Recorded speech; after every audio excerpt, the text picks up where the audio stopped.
So in today's episode, I wanted to circle back on some things that we were going through maybe a month ago or so. And so I was talking about finding a breakthrough in an e-commerce business. And so now that if you want to backtrack, I'm probably going to be turning this into some written content that'll be easier to go through. But if you wanted to backtrack, say like a month in episodes and kind of listen from that point forward, you'll get the idea here of all the stuff that I covered. But I'm going to give you what you need to know right now, the kind of abridged, quick version. Because what I'm trying to help you figure out is that, I believe that, over the years I've developed a skill, whether it's a natural ability or something, to be able to sort of look at a business and find out like, what is the big thing that's kind of holding this thing back? Maybe it's a sales issue, marketing issue, people issue, product issue, something like that. And so being able to kind of pinpoint that and sift through all the sort of things happening is what I'd like to be able to help you to do. I've helped our mastermind members with this and other people. And so I believe what you want to do to find out what's holding your business back is to follow kind of a checklist-like approach to diagnose why you're stuck. And so here are the 5 steps that I would run through. Step number 1 is to figure out what is the big issue you're trying to solve for. Is it, and in business, is it your sales are not growing or they've declined? Or is it your profits or cash flow? Is it one of those things? Now, you may have some other obvious issue that I think is kind of outside the scope of this, but in general, it's going to be like your business is not performing how you want. Is it that you want your sales to be bigger? We always want our sales to be bigger. Or is it you want your profits or cash flow? Like, which is more important? What is the bigger problem you're trying to solve for? Because I think they require 2 different solutions. And so first, clarify what is the big problem in your business. And then second, I always recommend looking at where traffic and sales are flowing now. And so whether you want to increase sales or you want to increase profits, look at where traffic and sales are flowing now. And so if you've got a product that is getting, say 70% of your sales and traffic, then find out like where are people buying it right now? Because usually the biggest opportunity for improvement is to just improve that single place. Because you can go out there and launch a whole new sales funnel, a whole new product. It's all very uncertain. And so if you want easy and fast wins, start with what's already working and improve it. If it's already working, meaning it's already getting traffic and sales, then that's where if you can improve that by just a little bit, you can get outsized and immediate sort of performance gains. So third is you're likely going to either optimize for conversion rate or average order value. This would apply to an Amazon listing, a Shopify sales page, a web page, wherever that traffic and sales are flowing. Think about, are you likely to get a bigger win from improving conversion rate or average order value? And you may know the answer to this, or you may want to start with doing both. Generally, what I'm going to recommend is that you probably start with average order value, because I believe that's a little more straightforward than sometimes improving conversion rate. Because say your average order value right now is like $50, meaning the average person that comes to your site, how much stuff do they buy? The average cart value. And so if you can get that from $50 to say $75, like that'll be huge for you financially. It doesn't require any more traffic, doesn't require any more sales, doesn't really likely require any split testing. You're literally just getting people to buy more stuff. And the process of getting people to buy more stuff is incredibly simple because most people don't do this stuff very well at all.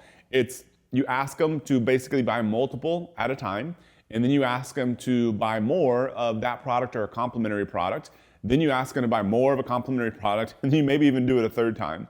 And maybe raise prices and add some fees, such as increasing your shipping costs. If you do those things, which most people are missing half of them, then you're gonna get an immediate boost in average order value and likely no negative effect in conversion rate. So it's free money. And so I almost always recommend starting with average order value, then seeing if you can improve conversion rate. So a way to improve conversion rate without having to do any split testing or anything, maybe not everyone would agree with this, but I've sold enough stuff online that if it was my business, this is what I would do, is that a way to improve conversion rate without having to do a bunch of split testing is just to add more social proof. More social proof, meaning more reviews for the product, more testimonials, variety of them. So if you only have text reviews, add some photo reviews, add some video reviews, because this stuff, it is likely to only benefit you. And it may not make a big impact, which may mean that it makes no difference, but it's not going to hurt you. Adding more testimonials is not going to cause people to buy less. You just don't know how much more it'll get people to buy. But I recommend starting there because it's kind of a free win. I'd also recommend adding a stronger guarantee. And so that's another way to improve conversion rate without waiting for split tests to come in. And so these are ways to bump up conversion rate. You'll likely see some wins here, either adding more social proof or adding some sort of strong guarantee. And so those are ways to do that without having to wait for split testing and all that sort of stuff. Fourth, improve the front end product. So I pushed this down to the bottom of the list because I've seen lots of people that they've got a lot of traffic and sales flowing in somewhere. They can get some easy wins, increase sales, increase cash flow, but in reality, the product may not be that good. So they can make some extra money while they're waiting for new products, but you may need a new quote unquote front end offer or a product to get people in the door. I would recommend waiting to do that because you probably have free money sort of sitting out there doing these other things. But then you got to look at some point, is this product actually attractive? Does it compare well to the other products in the market? Does it feel easy to sell? I've sold a lot of stuff that it feels like you should just be beating your head against the wall, continually trying to market this thing. But in reality, your life is going to be a lot simpler if you try to dial in, in the tech world, they would call it product market fit. Like that thing that people really want to buy, which can take some trial and error. And sometimes you could just reposition the same product slightly and then all of a sudden unlock that. It should feel easy to sell a product. It should be like you put this thing in front of people, good price, good offer, good bonuses, good social proof, and people actually want to buy it. If nobody wants to buy this thing, you're probably selling the wrong product. I've been in this situation myself. It's tempting to just be like, we just need to blast this out to more people. But in all likelihood, you probably just need to rework the product itself or get a whole new product. Last step is to, and I put down operate like a professional athlete, because as an entrepreneur, you need to be thinking like, are you doing a good job as an entrepreneur? Like I've talked about this before, but making sure you have high energy.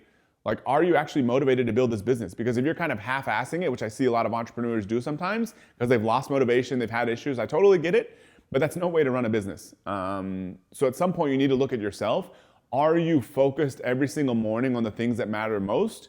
If you don't even know what those things are you learning and trying to get better and develop as an entrepreneur? If you did a bunch of that at the beginning, but you're not doing it now, it's time to get back to work because this is another big area for improvement. And so if you work through your business in this checklist format, I can almost guarantee you that you're going to be able to grow it incredibly fast. But you've got to kind of go through this step in order. So I recommend, if you want to, listen to this episode from the beginning, go through these steps to unlock massive growth in your business. If you want all these episodes for free, please subscribe to my podcast on your favorite podcasting platform or to my YouTube channel, and I'll see you next time.